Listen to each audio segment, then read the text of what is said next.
మధు ఏం చెప్తున్నావు? ఇగో బాక్స్ పెడుతున్నా. ఏం కర్రీ? కాకరకాయ సూపు, పప్పు. ఈ బయట తీసుకొని తినడానికి క్యారెట్ పెట్టేసి.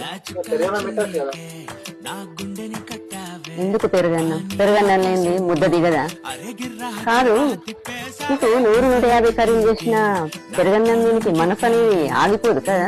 పెరుగన్నం లేకపోతే ఏమైతుంది ఇప్పుడు? ఊరికే తిరగపోతే ఏం కాదు. కాకరకాయ ఉంది, పప్పు ఉంది, బయటకి క్యారెట్ ఉంది. పిల్లలు కుక్కినం అనుకుంటా తీసుకొని పోయిండు. నువ్వేంది పెరుగన్నం పెరుగన్నం అని అంటావు? పప్పు తింటానికి ఏమైతుంది నీకు? అరే పప్పు ఉంది కదా. ఓహో, నీకు పెసరపప్పు తింటేనేమో కడుపు నొప్పులు, కందిపప్పులు తింటేనేమో అల్సర్లు. పప్పులు తింటే ప్రపంచం అంతా మంచిగా ఉంటదంటే నీకు పప్పు అవసరం లేదంటవేంది? తీసుకపో. మాట్లాడకుండా వెనక్కి తిరగకుండా ఇక